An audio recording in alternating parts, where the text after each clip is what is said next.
नमस्कार। IBM TV9 के इस खास मुलाकात में आज मैं प्राध्यापक डॉक्टर सत्यजीत सूर्यवंशी आप सब दर्शकों का बहुत बहुत स्वागत करता हूं। आज हम जिस शख्सियत से आपको मिलवाने जा रहे हैं वो बहुत ही खास है और आप सब जानते हैं कि पूरे दुनिया भर में महाबोधि महाविहार का मुक्ति आंदोलन चल रहा है और इस उपलक्ष्य में इस आंदोलन को लेकर हमारे मन में जो प्रश्न है उन प्रश्नों के उत्तर पाने के लिए हम आपके सामने डॉक्टर मिलिंद जीवने शाक्य इनको लेकर आए हैं।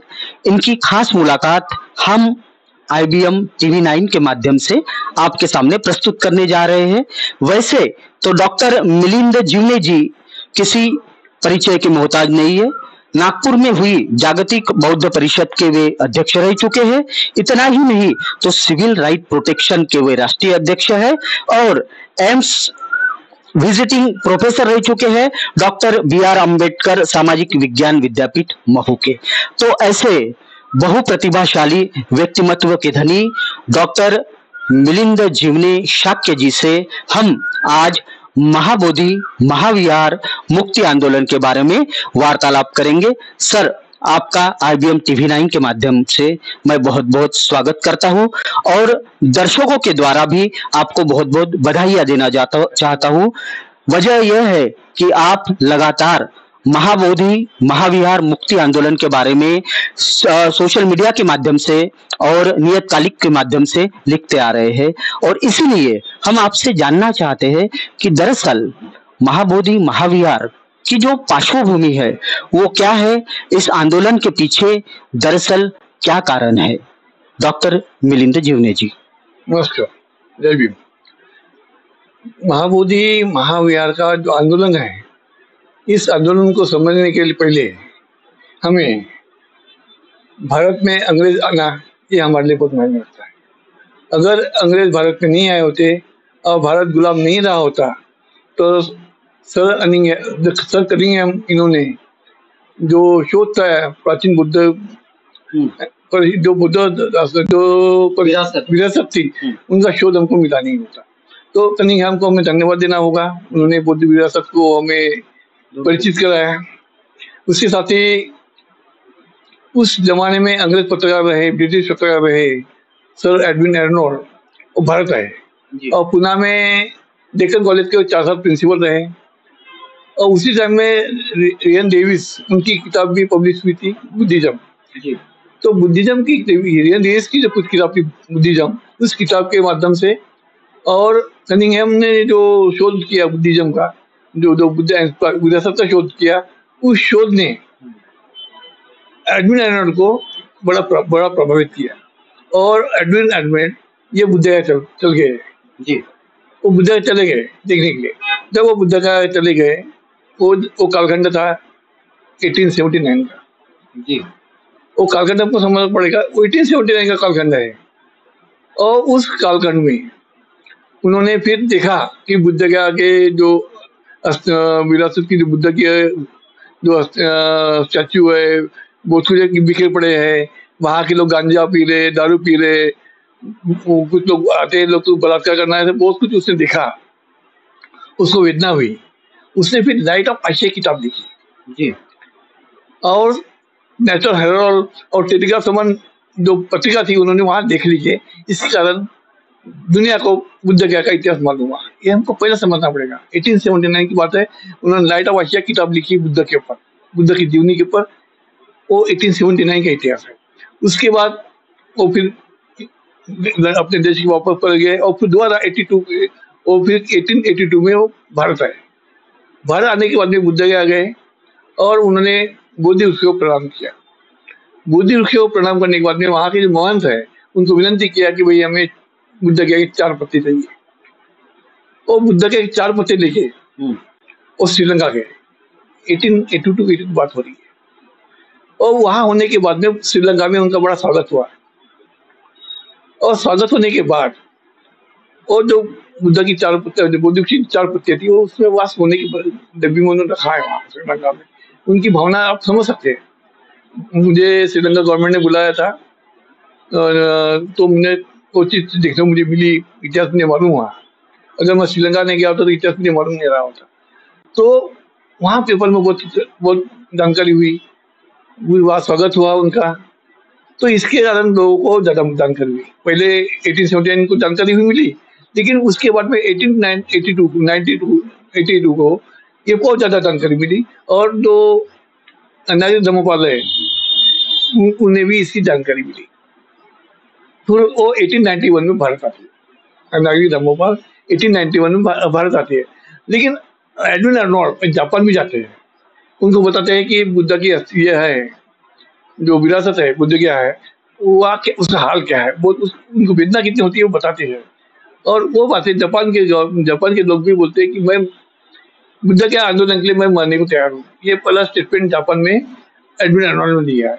एक जानकारी बहुत लोगों को नहीं है कि बुद्ध गया को मुक्ति के लिए मैं अपनी जान देने को तैयार हूँ। ये बोलने वाला व्यक्ति, पहला व्यक्ति Edwin Arnold, sir Edwin Arnold, ये लोगों को पता नहीं है। उसके बाद में नागरिक धर्मपाल भारत आता है 1891 में, और उनका मृत्यु उसी बीच उनकी मृत्यु भी हो जाती है, सर अर्नोल्ड की मृत्यु हो जाती है।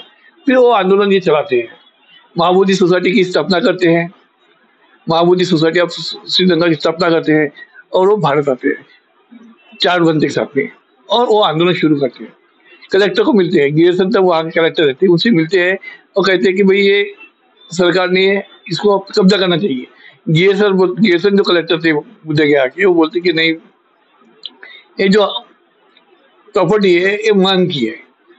फिर ये थाईलैंड चले जाते हैं नागरिक धर्मपाल, और पैसे की व्यवस्था करते हैं। बाद में श्रीलंका जाते हैं, पैसे की व्यवस्था करके बनते जो हिंदू मानते हैं, ब्राह्मण मानते हैं, उनसे कहते हैं कि मुझे वो जगह खरीदना है। वो मन जगह बेचने को तैयार नहीं होता, फिर भी विनती करने वाले एक छोटा सा टुकड़ा बेचने को तैयार होता है, और वो खरीदता है नागरिक धर्मपाल। ये इतिहास ऐसा है। उसके बाद में क्या होता है, उनकी भी मृत्यु हो जाती है। और 1947 को भारत देश आजाद होने के बाद 1948 में तत्कालीन जो मुख्यमंत्री है बिहार के, श्री कृष्णा, वो हाउस में एक ठराव पास करते हैं जो अब दिखाई पड़ रहे हैं। जी, महाबोधि बुद्धिस्ट टेम्पल का एक्ट है 1949 जो अमल में आता है। उसकी मूल प्रत आज अवेलेबल नहीं है, ये भी हमको समझना पड़ेगा। जो मूल प्रत जो है आज महाबोधि जो टेम्पल एक्ट की मूल प्रत अवेलेबल नहीं, ये भी बात चर्चा भी है। तो इतिहास ऐसा रहा है। फिर ये पहला फेस एडविन अर्नोल्ड में किया, दूसरा फेस नागरिक धर्मपाल ने किया, और तीसरा फेस बंटी सुरेश सोसाइटी ने किया 1919 में, जब बाबा साहब को जन्मशती मनाई गई थी। तो 1990 से भारत नागपुर से वो आंदोलन शुरू होता है। जी, तो अनागारिक धम्मपाल जी, इन्होंने जो आंदोलन किया या जो जागरूकता बुद्ध गया महाबोधि विहार के बारे में लोगों के अंदर लाई, और उसके बाद फिर 1990 तक, 1950 से 1990 तक का ये जो 40 साल का या 4 दशक का समय है, इस बीच कोई गतिविधियां बुद्ध गया आंदोलन के बारे में नहीं हुई है? नहीं, उसकी बात तो हुई नहीं है। और वहाँ जो एक्ट बना उसमें से 4 हिंदू, 4 बुद्ध, एक कलेक्टर, इसकी नियुक्ति की गई, और महाबोधि विहार जो है उनके अधीन काम करता रहा जी। लेकिन हमें ये भी समझना होगा, एक वहाँ सलाहकार समिति थी, उन्होंने बड़ा गेम खेला गया, इसमें भारतीय थे, लेकिन दूसरी समिति थी सलाहकार समिति, उसमें कितने सदस्य होंगे ये बंधन नहीं था। तो जितने बौद्ध देश है विश्व में, सभी लोगों के जो लोग थे वहां उनको सलाहकार समिति में डाला गया और खुश किया गया। इस प्रकार इस आंदोलन को दबाने की कोशिश की गई। जी जी, ये हमें जानना, हमें सिर्फ 9 लोग मालूम है, लेकिन ये सलाहकार समिति जो पूरे विश्व, वहाँ भारतीय लोग नहीं थे, सलाहकार समिति में कोई भारतीय नहीं रहता। उस सलाहकार समिति में ओनली विश्व के लोग थे, विश्व के बौद्ध लोग, जिनको मिसगाइड करते रहे और ये राज करते रहे। जी सर। सर, बहुत अच्छी जानकारी आपने हमें दी, लेकिन मैं आपसे जो एक गंभीर सवाल है वो पूछना चाहूंगा कि इस महाबोधि महाविहार के प्रबंधन में या व्यवस्थापन में इस तरह का बौद्धों का जो हक है वो मारा गया या सीमित किया गया, तो इसके ऊपर आज वर्तमान स्थिति में हम 2025 में देखते हैं कि पूरे देश भर में इसके ऊपर आंदोलन शुरू है। और आने वाली बुद्ध पूर्णिमा को 12 मई को वहां पे बुद्ध गया में 12 लाख लोग तक जाने की संभावना है। तो ये आंदोलन और गतिमान हो, इसके लिए जो कुछ भी किया जा रहा है उसके बारे में हम दर्शक आपसे जानना चाहते हैं कि वो गतिविधियां किस तरह की है। पहले हमें समझना होगा कि 2007 में डाक्टिक दमा परिषद का आयोजन मैंने किया था। मेरी जो संगठन है सिविल एड प्रोडक्शन सेल, इसके माध्यम से डाक्टिक बौद्ध परिषद का आयोजन नागपुर में किया गया, जिसकी अध्यक्षता मैं था। उसके साथ ही उस परिषद में बुद्ध गया का जो प्रश्न हमने ठहराव लिया, डिसीजन पास किया कि बुद्ध गया का जो विहार है बुद्ध गया पूरा बुद्ध के हाथों में देना चाहिए, वो ठहराव हमने देना चाहिए। वैसे विश्व में जो बुद्ध परिषद होती है तमाम विश्व में, तो उन्होंने भी ऐसा ठहराव लेना चाहिए, गवर्नमेंट को भेजना चाहिए। नंबर 1, जो भी डाक्टिक बौद्ध परिषद होती है उन्होंने वो ठहराव लेना चाहिए कि वो भारत सरकार को भेजना चाहिए कि भाई ये हमारा बुद्ध। तीसरी बात क्या हो रही है, अभी सर्वोच्च न्यायालय ने एक चर्चा रही है वक्फ बोर्ड के बारे में, मुस्लिम का जो वक्फ बोर्ड है, तो सर्वोच्च न्यायालय ने सवाल पूछा कि आपने उस बोर्ड में नॉन हिंदू भी यानी ब्राह्मण को, मुस्लिम नॉन मुस्लिम को रखा है वक्फ बोर्ड में। अच्छा, तो क्या आपके जो हिंदू मंदिर है उसमें हिंदू मुस्लिम लोग रह सकते हैं? आपने मुस्लिम लोग को प्रबंधन किया है, व्यवस्था की है वहाँ?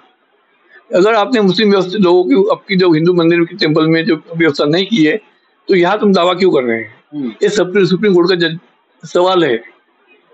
ये बड़ा महान सवाल सुप्रीम कोर्ट ने पूछा है। वही सवाल हमारा है कि जो बुद्ध गया मंदिर है बुद्ध का है, वह नॉन बुद्ध क्यों है? सुप्रीम कोर्ट का वही इश्यू हमको पूछना पड़ेगा। सुप्रीम कोर्ट को पावर है, 142 में उस अधिकार है, सुप्रीम कोर्ट हमको बुद्ध मंदिर दे सकते हैं जी। सवाल है हमारी यूनिटी का, हमारी संघ शक्ति का। अगर हमारे में संघ शक्ति नहीं है तो हमारे लिए बहुत तकलीफ होगी। हमें वो संघ शक्ति निर्माण करना पड़ेगा जो आज चौथा फेज चल रहा है। पहला फेज हमने देखा, दूसरा फेज देखा, तीसरा फेज देखा, ये चौथा फेज जो आंदोलन चल रहा है इसमें सफलता मिल सकती है। हमें एक संघ होना होगा और इस आंदोलन को हमें सफल बनाना होगा। तो ये थे डॉक्टर मिलिंद जीवने शाक्य जी, जिन्होंने आज हमें इस मुलाकात में बताया कि महाबोधि विहार के मुक्ति आंदोलन में 12 मई को जो बुद्ध गया में 12 लाख लोग तक एकत्रित होकर वहां पे अपनी आवाज उठाने वाले हैं और बुद्ध गया महाबोधि महाविहार का प्रबंधन व्यवस्थापन बौद्धों के हाथ में होना चाहिए। एक जायज मांग वो अपने माध्यम से सरकार को करने वाले हैं। देखते हैं आने वाले समय में क्या होगा, लेकिन आज हमें इस मुलाकात में डॉक्टर जीवने जी ने जो जानकारी दी, उस जानकारी से हमें इस आंदोलन के बारे में बहुत सारी जानकारी मिली है और उसके लिए मैं उनका बहुत बहुत शुक्रिया अदा करता हूं। मैं IBM TV 9 के माध्यम से फिर एक बार उन्हें शुक्रिया करता हूं और इस मुलाकात को यही विराम देता हूं। धन्यवाद। आप हमारे IBM TV 9 को सब्सक्राइब कीजिए, लाइक कीजिए और बार बार देखिए और इसको बहुत सारी ढेर सारी जनता तक पहुंचाइए। शुक्रिया।